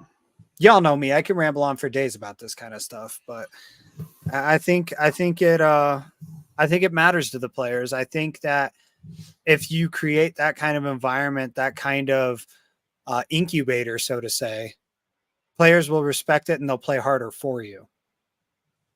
we won't see these soft tissue injuries that sideline guys for 2 weeks at a time. Yeah, PZ's business is business, or do right by the player, which is it's a it's a balancing act. I don't know, man. I think he put back the White Sox organization by taking a trade so early. I feel like it's frankly, it feels like malpractice. Like perhaps I'm being dramatic, but yeah, it feels, and I don't know, maybe it's real hard to make this call now because I'm back in the day when the Sox traded James Shields, traded Fernando Tatis Jr. for James Shields. mm-hmm. I was like, oh man, what a great trade. And then, man, what a dumpster fire that was. And then now look at Tatis Jr. So, these are all things that we can't really make the call on right now. You can only hope that Drew Thorpe turns into the next Tatis. I guess he's a little older, but anything's possible, I suppose. But I guess Samuel Zavala is the guy we should be rooting for to become the next big player. Yeah, his brother Sebi was great. He is not related in any way to Sebi Zavala. I know he's not. He is, however, a Latino teenage prospect. And the last time the White Sox and Padres made a trade involving a player like that, we all know how it ended. Yeah, that's true. Who knows? Maybe they have the hots for this guy and they just really wanted him. I don't know. Yeah. I will say, one of the players they got back should help the team this year, in Steven Wilson. He pitched out of the bullpen for the Padres last year. So that's immediate bullpen help for the White Sox. 1.17 whip. Let's see. So far in spring training, he's made 8 appearances with a 0.00 ERA in 8 innings pitched. So 1 inning at a time, it looks like. Yeah. He's pitched pretty well in spring training. We'll see if that continues. I'll probably root for him because he's from just down the road from me. I've never heard of that town just down the road from me. He's from Littleton, Colorado, which is the south suburb of Denver. So yeah, he's actually from a neighborhood very close to mine. I wouldn't be surprised if our paths crossed at some point, because I cross paths with a lot of players in this area. But regardless, that's neither here nor there. Yeah. I'll be rooting for him simply because, you root for the local kids. In chat room, who are you most excited to see play this year? I know we have one of the top prospect in the organization is, been pumped up a little bit by the White Sox with, MLB's top. They're putting out this contest with players' rookie cards. I don't even know. We didn't win it, Zim, but somebody did. They were giving away a signed Colson Montgomery rookie card. Yeah. I've already got my signed Colson Montgomery card, so. Yeah, there you go. Well, Zim's like, I'm out. But I don't know how likely we are to see him this year. I think he could potentially be a later season call-up. At this point, I think you just develop him and get him right. I would hope we don't see him this year, but then again, the White Sox always want to sell tickets. So I don't think we see Colson Montgomery this year. I think you want to talk about malpractice. I think bringing him up this year would be malpractice. This kid needs to develop. He is not a Yoan Moncada. He is not a Jake Berger. He is not an Andrew Vaughn. He is not ready yet. Those players were Oscar Colas. Those players. He was certainly not ready. Those players were all 4A players, though. They were players that were too good for the minors and needed to bridge the gap to the majors. Colson Montgomery is not there yet. We need to be patient. We need to exercise that patience. It will only result in good things. Bears fans right now, and for the last several years, have been bitching and whining about quarterbacks up north because they develop them. They let them sit. They let them learn. They let them play the game at their own pace. That is what White Sox fans need to do with Colson Montgomery. But look at this stroke, though. He's got a really clean stroke, and I love his batting stance. I mean, this kid's going to be the real deal in a couple years. He absolutely is. And I tell you, he would make a lot of organizations really happy so long as his trajectory continues the same way that it's going now. There's a kid out on the Rockies right now who followed a pretty similar career path to what we're wanting Colson Montgomery to follow, and that's Nolan Jones. Nolan Jones was pretty damn good as a rookie last year because they followed the path, they took their time, they developed him. A lot of Rockies fans wanted to see him sooner than they did, but it was so worth the payoff. The kid was special last year, and Colson Montgomery could do the same thing so long as the White Sox follow the same path and take their time and let him develop. I hope so, man. I hope so. I mean, there's no reason to force him up there. That's why you brought in a guy like DeJong. I keep wanting to call him DeJong, like Dijon mustard, but perhaps I'll make a corned beef sandwich with some Paul DeJong mustard after this. So Zim gave the smile to his wife off screen. I know that. I know that look. Well, it was mostly my son. Okay. Your son and your wife? Yes. But yeah, the return. So overall, our return, speaking of developing guys, the return for Dylan Cease was Drew Thorpe, Jairo Iriarte, Samuel Zavala, and Steven Wilson. Now, Drew Thorpe was the highest ranking of all of them. He is, let's see, Baseball America's number 58 prospect in baseball. He was the number 5 prospect in the Padres organization. He's been, let's see, he was part of the 2023 draft. He has played at A+, so high A ball, and double A ball, both in the Yankees affiliation, actually. He went from the Yankees to the Padres. I forget which deal. I think it was the Juan Soto trade that sent him from one to the other.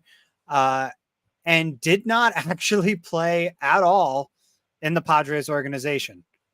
He is effectively going from the Yankees to the White Sox and just a layover in San Diego, you know, the way Southwest runs their flights. Sure. Yeah. A little. We have Jairo Iriarte, who, let's see, he is an international player. Came to the Padres in 2021, excuse me. No. 2021, yes. He played rookie ball in 2021. I'm not sure this league here, CALL. Is that the I'm sorry, I'm not. The California League. So he played in the California League for a little while. Gotcha. Has played also at high A and double A ball in the Padres organization. He has only been in the Padres organization. Pretty average-ish player. He was the number 8 overall prospect in the Padres organization. So not a scrub. He now slots in as, what is that? I think the number 6 prospect in the White Sox organization, somewhere around there. Steven Wilson, as I noted before, is already expected to be on the major league roster, probably going to be out of the bullpen as, you know, short relief, maybe setup guy if he really dials his crap in. Yeah. But we'll see how that goes. His pitches per inning pitched is only at 12 right now, so he's been really effective at getting those outs that he's gotten. He, however, is 0 for 5 and grounded into double play opportunities. He is not super effective at putting the ball on the ground, mostly just effective at getting the guy at the plate out, which is a good mentality to have. Yeah. It's very Burley-esque. Yes. Although and then the guy we were talking about earlier, in Samuel Zavala, a 19-year-old prospect, played in the California League, played at high A ball, will probably be at A or double A for the entirety of this season. Listed as an outfielder. I don't really know specifically what position he's played. Look for him to be the next Fernando Tatis Jr. I mean, I have some highlights that I'm about to pull up, and this kid, he looks like he could be something. I mean, yeah. And my initial thoughts, as I say it on Vinny's show all the time, is that this guy's a dog. We know the Sox like taking these shots at young players. You know, that seems like something that Chris Getz has carried over from the previous administration. If you see a young player with some promise, why not? What do you have to lose? Most of these guys at the bottom of your organization are just roster fillers anyway, right? I don't say that to be mean to them, but like to a certain extent. He's got some real speed too. Yeah. I was looking at a couple things. I mean, he just finds a way to get it done. He does. Again, young, very young, needs to be developed, but certainly has a stroke. And that cameraman didn't lost the ball apparently on that one. The cameramen are minor leaguers also, you know. This is fair. It might be, for all we know, that could be a college kid just filling in for some extra cash. You'd be amazed, man. So we've all been there, but anyway, we're looking forward to seeing some of these guys develop and play. Although, as PZ said in the chat earlier, they're 4 maybes. It sucks right now, but realistically, you weren't going to compete with Dylan Cease on your team or off your team. At least now you have those 4 lottery tickets, you know. Would you rather have a lottery ticket for $1,000, but you have a $5,000 debt? Or would you rather have no debt and 4 lottery tickets that maybe they hit, maybe they don't? That's an interesting way to look at it. I mean, it's the easiest way I can think of it. If you keep Dylan Cease, you're still in a debt. You're still in a hole. You're not going to compete. You're not getting out of it anytime soon. With 4 lottery tickets, you know, even if you only win $10, it's $10 more than you had before. Yeah. And it sounds like our buddy Vinny might be joining us shortly for the last 15, 20 minutes or so of the show. So, like I said, we'll go for a bit longer, get his quick thoughts. We'll shoot the shit, and then we'll get out of here. Yeah. But while we wait for Vinny, Zim, I know he did a lot of White Sox talk already. Non-White Sox wise, what's new with you, dude? Did you catch them all yet? Well, if you're referring to the newest Pokemon game and all the DLCs that have come out for it, I've exhausted it. I don't know that I've touched it in quite a while. If you're referring to Pal World, I don't know that I've touched it for quite a while. Yeah. You know, honestly, have not had a lot of time or brain power for those types of games lately. Sure. Been playing, you know, a lot of city builders, a lot of strategy games, things like that, just to kind of keep myself more engaged, but also keep myself sharp while I'm mentally. Yeah. While maybe I should be doing some other things, or maybe I'm keeping one eye on one screen and one eye on another and things like that. So nice. And real quick, we'll address this question in the chat from Amy and Bethany McDonald, who are our new listeners. So thank you guys for tuning in. We appreciate the question. No one's talking White Sox ball except for the diehards. I guess that's probably true. Yep. Will they have an attendance issue? Yes, they will. I hate to say it, but the White Sox kind of always have an attendance issue. I was going to say they generally have the attendance issue regardless, even if they're good or not.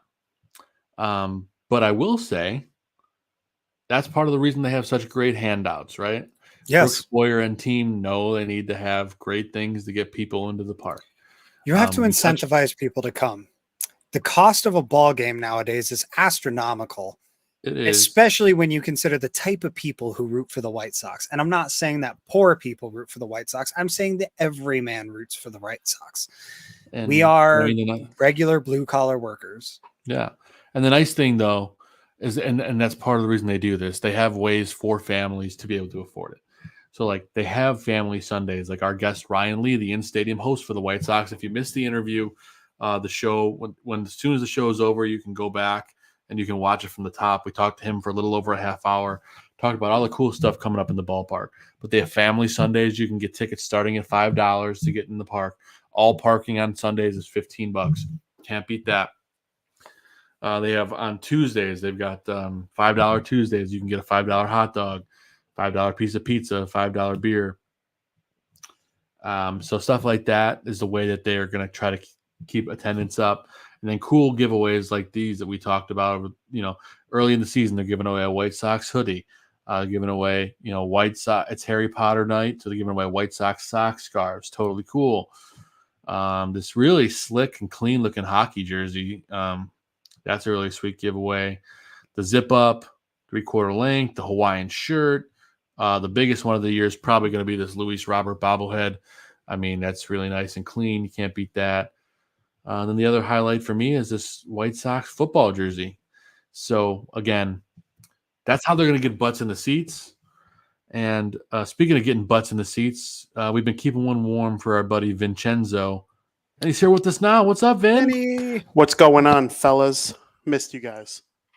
We missed you too, buddy. How's it going? It's good, dude. We had a talk with Ryan, had a great chat with him about the upcoming season, some of the sweet giveaways. We talked Dylan Cease trade. Could have got more return. We talked about Garrett Crochet now being the starter. Just to tail end it, let's just get the Vinny Parisi state of the White Sox, how you're feeling. Garrett Crochet. I predicted it on your show last week. Take it away, my friend. So, where do I begin? This offseason, it's been tough. I mean, last time we spoke on South Burbs Hitmen, we were annoyed. The season was terrible. They went 61 and 101. I mean, it was disgusting. We were more interested in talking about Pokemon and Star Wars and, everything in between baseball by the time we reached the end of September, early October last year, which is fine. The playoffs were great. Loved seeing the Rangers win the World Series. That was cool. But as far as the White Sox, I think over the winter, we've all accepted it. It took some people longer than others. I think me and Zim were very much on the train halfway through last year, like, cancel the season. I'll still watch, but I no longer am letting my emotions be impacted by wins or losses. I'm already going into the season with that mindset this year. I'm going to try my best to love every player you put out. We root for laundry in sports. You put on that laundry with the SOX on it, black and white. I'm rooting for you. But when they're 10 and 28, it's going to not be very surprising. I'm not even going into the season with any kind of expectations because they got worse or stayed status quo, depending on your point of view. I think the Royals got better. I think the Detroit Tigers got better. Minnesota was already better. Even if they take a step back, they're still above the White Sox. And same thing for the Cleveland Guardians. So, I mean, you could be looking at a last place team in the American League Central, which is something that they did not do at all during the rebuild. Right. So I told my dad yesterday, actually, I wouldn't be shocked if this is the worst season in franchise history. Wow. If they have the worst record they've ever had, I would be 0% surprised. I also, sometimes when a team is expected to come into a season this bad, sometimes they overperform expectations because of how bad they're perceived to be. So if they're a 75-win team, shockingly, because they get off to a hot start or they win 8 in a row in June, like sometimes that could be the difference between winning, 55 games and 70 games. But, I'm leaning towards the more negative version, to be honest with you. So, yeah, they traded Dylan Cease. That made him an even worse baseball team. Moncada, Eloy, they look healthy and have been hitting well in the spring training. Garrett Crochet, he earned the starting job on opening day. He was amazing in spring training. Spring training is supposed to be a place where people work on their craft and earn jobs, and Garrett Crochet earned that job. I don't know if he's going to be an opener. There's thought that he's going to be an opener on opening day rather than your typical starting pitcher. But, that's the White Sox way these days. We have an opener on opening day. This is a team that could be in the range of the A's. I'm trying to think of who might be really bad. Washington might be really bad, but I think they might take a little bit of a step forward. Colorado, sorry, Zim. But I don't know about them. They got a couple guys there that could really. And didn't they start off okay last year? Okay is the right word for it. They were pretty okay. Yeah, and so, if the White Sox are below teams like that, it tells you everything you need to know. Zim's more optimistic about the Rockies than the White Sox. That's where we're at right now. There's a reason I bought a Rockies hat. Hell yeah, let's go. Hey, Sweet hats. We Sweet were unis, feeling too. surprisingly optimistic before you came on, Vin, about the White Sox and how there's no expectations. They have a good crew of guys. There's some really talented guys. There's a roster that might work well together. There's talent there. It's not over the top talent, but it could be talent that comes together and overperforms. I'm not saying that they're going to win the AL Central. I feel like you're spinning what I'm saying in a more positive way. I agree with you. Their starting lineup is going to feature Benintendi, Moncada, Jimenez, Robert, Vaughn. That's 6 guys right there who have all played well in the MLB before. It wouldn't shock me if the team could score some runs when they're healthy. But then I look at their rotation and I see Garrett Crochet might be an opener on opening day, and the next pitcher in line is Eric Feedy, and then you're looking at Chris Flexen and Michael Soroka, and who's the other guy I'm missing? Kopech's going to the bullpen. There's not much. Yeah, there's not much there. I know. Right field still isn't figured out. Oscar Colas is a bust at this point. He's not even on the roster. Gavin Sheets is probably playing right field. Friend of the program. We love him, but he's not a right fielder. I would say it right to him. No. Nicky Lopez. What were you going to say? We're going to have Dominic Fletcher out in right field. I'm for that. And I like that they have Danny Mendick back. Paul DeYoung has been okay in his MLB career. Same with Nicky Lopez. You're going to hear how Nicky Lopez is from Naperville, Illinois 100,000 times this season. Moncada will play great defensively at third base. Then he'll bat 150 for a week. He'll bat 300 for a week. They'll scream at each other on Twitter. I like the catching room. Stassi and Maldonado. Maldonado especially, he catches well. He's gonna bat $120. What are you talking about? He's the worst framer in baseball. Yeah, no. Watching Maldonado catch for all these years has been like baseball. That's how you catch. I don't like him because he doesn't catch like this. Yeah, exactly.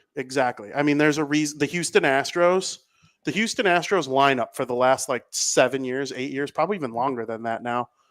It's been Hall of Famer, Hall of Famer, Hall of Famer, Hall of Famer, Maldonado, Hall of Famer, because that organization puts so much stock into their catcher catching the ball well that they didn't give a crap if he batted 180 the entire year. And now he plays for the White Sox. Is he as good as he was back in his Houston Astros prime? Probably not. But what's 86? How old is that? He's got it. That's definitely in his mid 30s. But it's one of those things will he help Stassi? Will he help Corey Lee? Yes. Develop. And I think he absolutely will. And those guys probably have higher offensive ceilings than him. That's why he's here. Let's be honest. I look at the bullpen. It makes me want to cry. Tukey Toussaint is probably going to be in the bullpen. Brian Shaw's back for another go around. Didn't need to see that. Jimmy Lambert. Okay. He's had up and down. Tanner Banks. That's it though. We're upset about Kopech being in the bullpen, but isn't that maybe a better spot for him considering the state of the bullpen? Yeah. Hand up. I love Michael Kopech in the bullpen. Because I was a little annoyed at first, and then I did some deep thinking about him. When's the last time Michael Kopech was awesome? Well, other than a couple starts here and there were some starts here and there last year, but in 2021, when he was we used to call him the super weapon. He could pitch 6 innings in relief. He could pitch 1 inning in relief. Mm-hmm. We'll see what happens this year with that. But until do the you playoffs, make him the closer?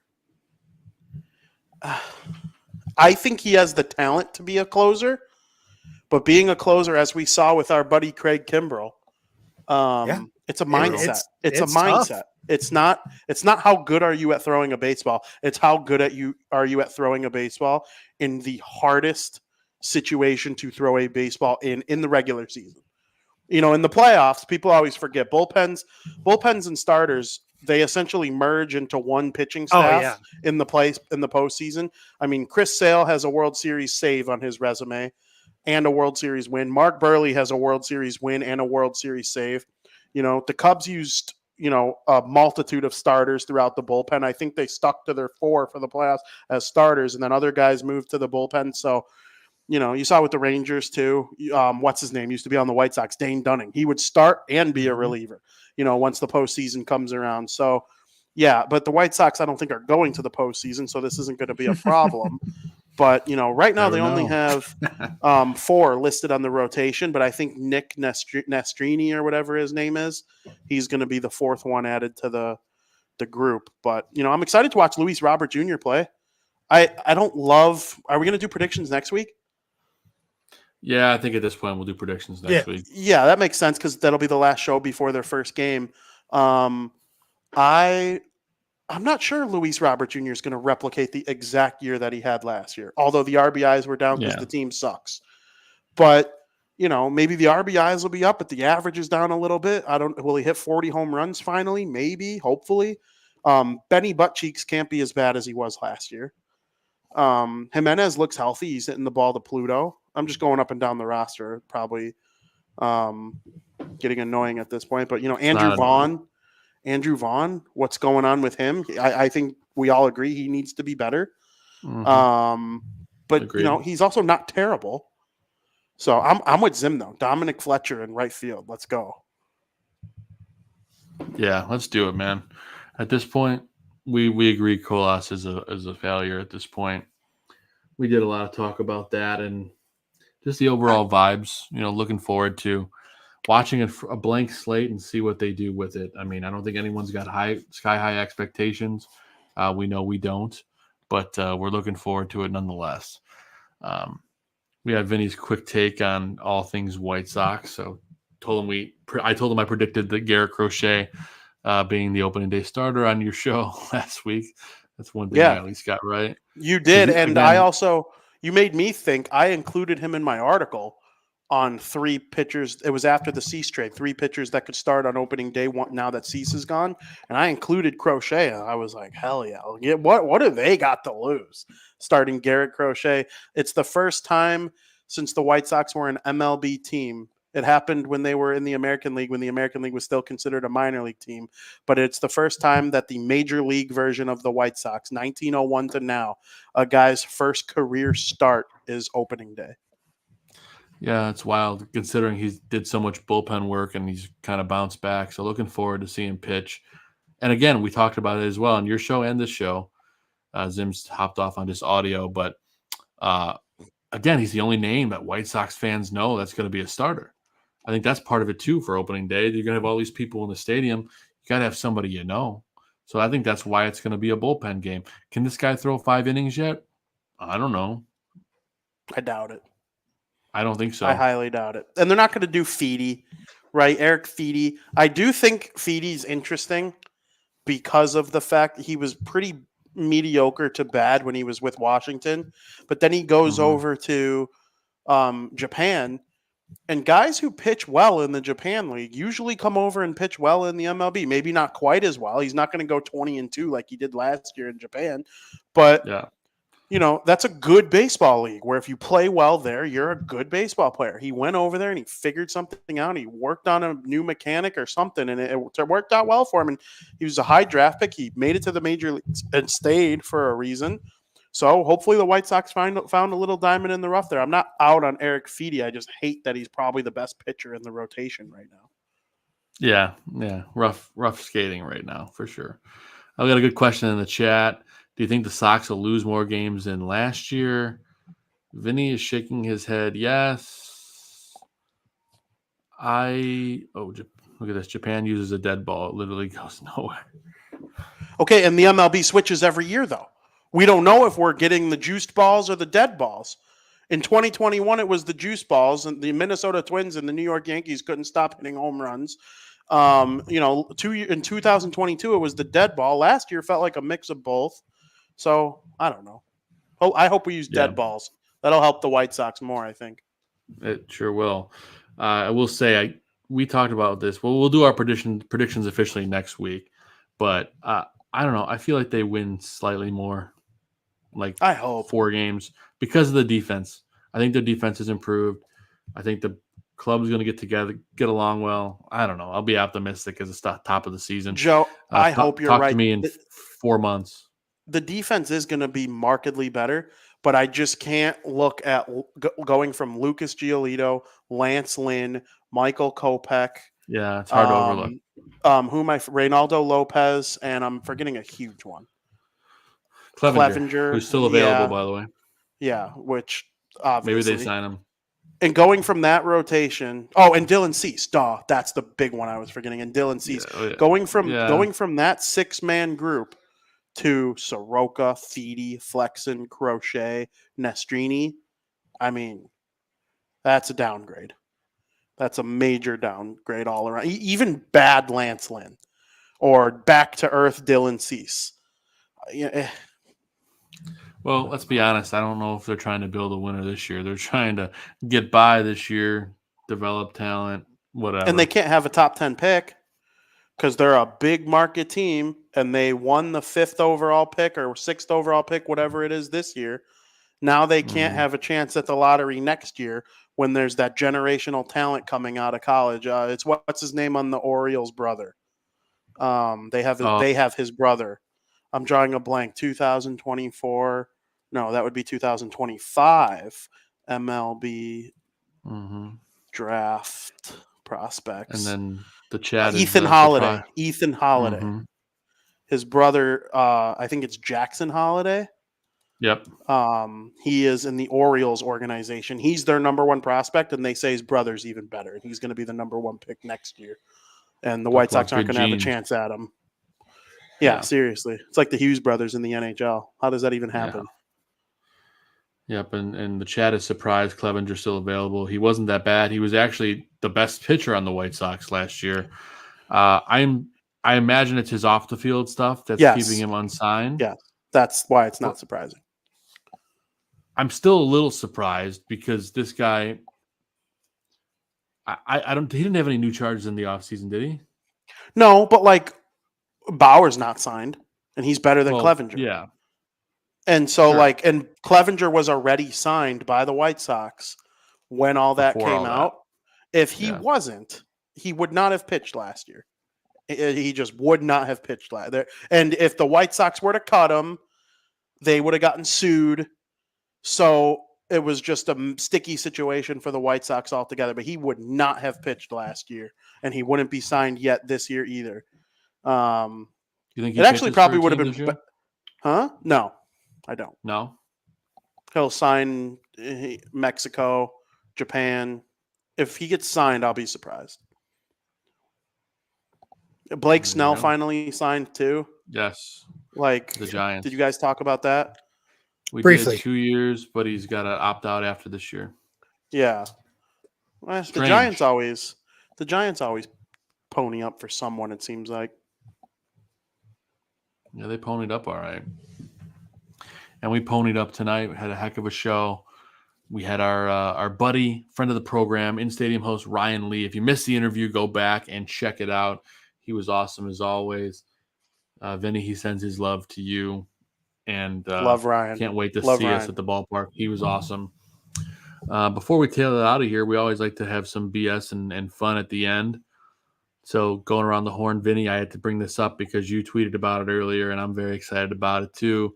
First trailer for The Acolyte coming out tomorrow, the new Star Wars show that takes place before The Phantom Menace, at the dawn of the Jedi, beginning of the Sith. Thoughts? I hope we see... I always go back and forth. What do I like more, the Jedi or the Sith? I think it just depends on my mood that day. But I want to see the Sith rise. I want to see Palpatine. I think that's what we're gonna get. How he starts, or something like I don't know. With the story he tells Anakin right before Anakin turns to the dark side about Darth Plagueis the Wise, like something along those lines. It was out a while ago. I've heard of the book. I never read it. Darth Plagueis. I hope fantastic. It's along that. It's not officially canon, but I imagine they'll take their own spin on it. I think this is even before that, so who knows? That's what Joey said too, my brother. And either way, it's going to be awesome. So we'll be talking more about that tomorrow. That trailer coming out. I asked Zim right before you came on, if he caught them all yet. He said no. But he's been more into civilization stuff. Zim, forgive me, I cut you off right when Vinny came on. Just general strategy, city builder type games. Zim, would you ever want to catch them all? Because then what? Have you guys seen the World of Warcraft episode of SpongeBob or of South Park? Yes, of course. And when they finally beat that no life guy with the sword of 1,000 truths, and Stan is like, "So now what?" And Cartman goes, "What do you mean? Now we play the game." If you want to know the honest truth, I still do need 5 more Pokemon to complete my entire Pokedex from every single Pokemon, and they're super limited special event Pokemon that you can only get, through distribution events, this, that, and the other thing. So don't remind me. You'll get there. Who does Adam think he is coming in our chat saying "Go Cubs"? Don't you have your own show for that? Does he? No, I mean during football season. The Cubs aren't usually playing neither are the White Sox, for the record, during our fantasy football show during football season. But we do have a fantasy baseball draft coming up on Thursday. Have fun, guys. The Goon League baseball draft, or as I like to call it, the GLB. I don't even know who to take. I don't even know what pick I have off the top of my head, but it's one of those years that they're just. I mean, Dylan Cease's stock went up, so he's a guy I'll be watching of course. I'm trying to think of who I like. If I were to have the number 1 pick, who would even be that guy? Boy, this year, probably Anthony Rendon. Joe, I know I'm not in it, but I was in one of the old chats. You have the 8th pick, so you're probably looking at I don't even know. Is that where Aaron Judge probably goes a little before that. I'll go before that. I'm pulling up I'm pulling up the rankings. The number 1 Ohtani as a hitter Ohtani. Acuna Jr. is the number 1 ranked player by most people. You think hitter Ohtani lasts all the way to 8? Maybe not. Maybe not. At Dodger Stadium now with a short porch out there. He's ranked 9 in a lot of leagues, so I might get him. If he's there, take him. Yeah, with Fred Freeman and Mookie Betts in the lineup too. That's the best lineup he's ever going to be a part of, and that includes Team Japan, which was awesome. Yeah, interesting. Funniest roster of all time. Yeah, you got the typical guys, right? You got Acuna, you got Soto, Mookie Betts. Kyle Tucker's ranked really high in a lot of leagues. He's damn good. Jose Ramirez is ranked really high. Freddie Freeman, Matt Olson, Alvarez, Corbin Joe, Carroll. I will give you $20 if you take Andrew Vaughn with the 8th overall pick. Yeah, that's you'd have to give me $30 because that's the entry fee. For the I league. know. I know. I'm lowballing you on purpose. Sham thinks I'm going to get Freddie Freeman at the 8th pick. I don't think he'll last that long, personally, but who knows? I don't. And then, I always do you take a starting? Where do you take a starting pitcher? Do you want to take a risk? So hard. It is hard. Blake Snell, he just signed with the Giants, but is he going to be up to speed by even opening day? Probably not. Yes. Oh yeah. Okay. I honestly think so. That makes sense. He's been staying in shape. You don't get $62 million over 2 years if you haven't been staying on top of your crap. That's very I'm sure true. the Giants wanted some kind of reassurance from his representation, and Snell was able to provide whatever was needed.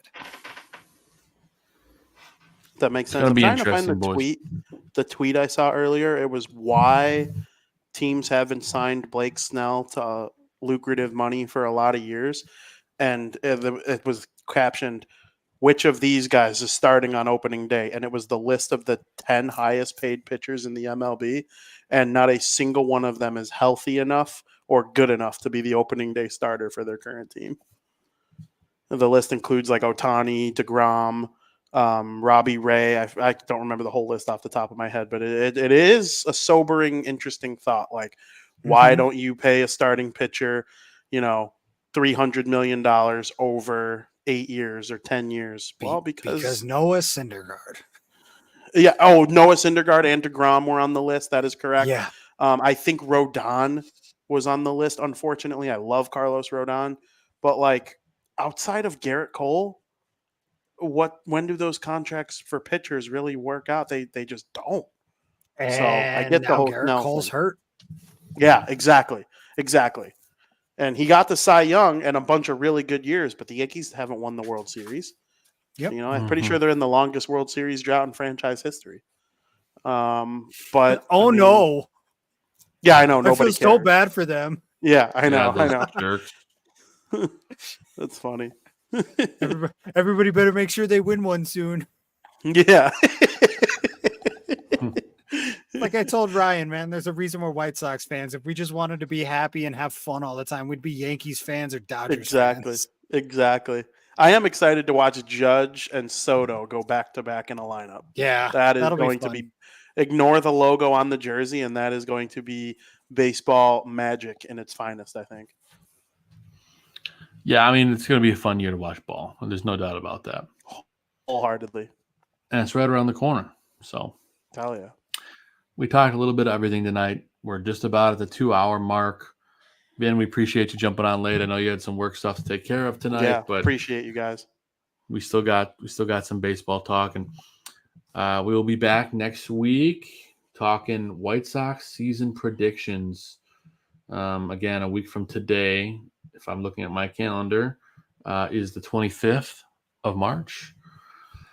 The following Monday, I will be in Vegas, so we'll figure something out, whether we still do the show or we do it before I go or after I get back. That's the first week of the season, so we'll probably end up doing it.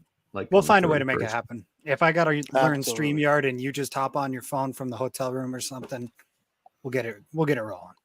Even if it's a half hour, just saying what we think the record's going to be, who's going to lead the team in home runs, something quick.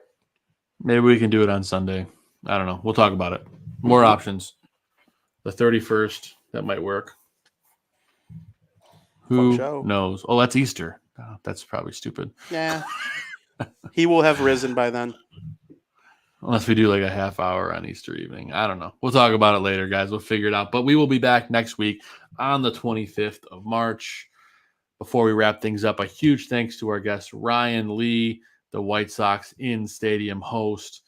Always brings his A game. Make sure you give him a follow at Ryan Media Lee on all social media. Zim, thanks for hanging out with me and putting up with my nonsense this evening. It's always fun talking ball. And Vinny, I always appreciate you, my friend. I'll give the always typical shout out to my beautiful wife, Catherine, and our baby girl, Audrey. I love you both to the moon and back. You're the best things to ever happen to me. And to my Great Dane Maverick, who is waiting outside the door for me to take him outside. That dog's insane, and I love him. So, Zim, I will pass it to you for shout-outs before we get out of here. And thanks for the chat, by the way, everyone that showed up. Yeah, thank you to everybody in the chat for show of the season. I know it kind of snuck up on us, so having you guys here was awesome. Just a big shout-out to everybody in my life right now. A lot of change has been happening. A lot of things have been going on. Been a lot of constants at the same time, though, and I'm very appreciative and thankful to them.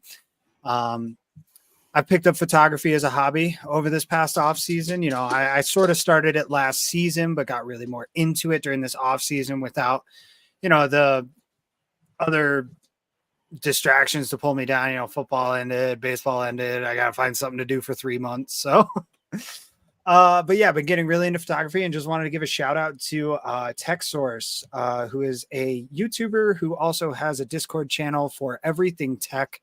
Anybody who is interested in technology, say photography, audio peripherals, if you're into keyboards and mice, if you want to build a computer, if you want to talk anime or video games or movies or whatever, there is a place for you within this community.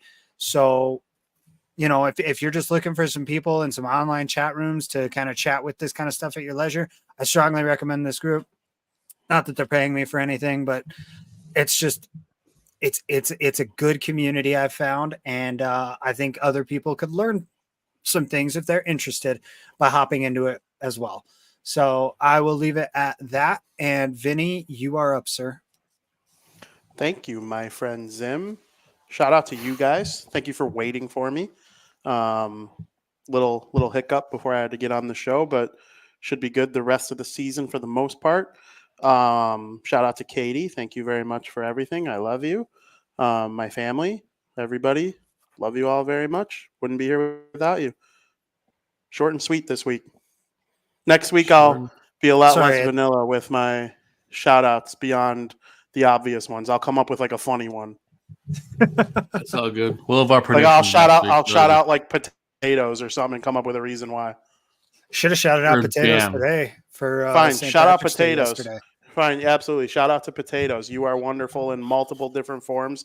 Very few things in the world can be as dynamic and polarizing as a potato. You could be a French fry. You could be mashed. You could be, all sorts of different types of French fries. I mean, potatoes work in many different ways, and the world needs potatoes. So shout out potatoes. I'll tell you, man, I think Justin Fields is both polarizing and dynamic. So Justin Fields is basically a potato.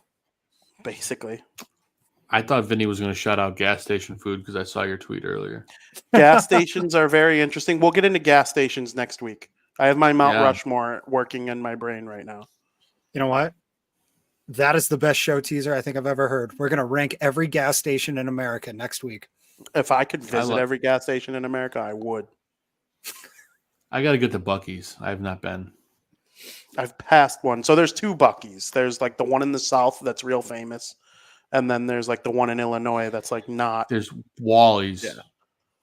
Wally's is very good too. I'm not going to shit on Wally's. It's legit. Quick Trip in Wisconsin and Wawa in New Jersey / Pennsylvania. See, we're giving you a little teaser for next week, so we'll talk. Yep. Oh, I said teaser for next week, and my phone thought I said SIRI, the name of the person, and it started talking to me. So we don't want to hear from you. No, it's like, you go to bed, Siri. Yeah, I'm talking to. No, now it did it again. All right, it's listening. They're always listening. And just like you guys out there, we appreciate you guys listening and tuning in. Again, it's been a heck of a show, boys. Glad to be back talking White Sox ball. We're going to have fun this year, regardless of what the team does in the field. We're going to have some fun. I appreciate you guys. Shout out to Aldo Gandia, the barkeeper, as well, for letting us do what we do on a weekly basis.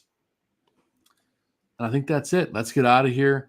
We'll be back next week with our season predictions and getting ready for the season. I know we have some games coming up in Korea. That's this week, Thursday and Friday, I think. Yes. So we'll talk about those. But again, White Sox don't kick off the season until 10 days from now. Without further ado, for the South Burbs Hitmen, I'm Joe Mandel. That's Steven Zim Zimmerman. And in the red hat, the Patriots hat below, is Vinny Parisi. We thank you for listening.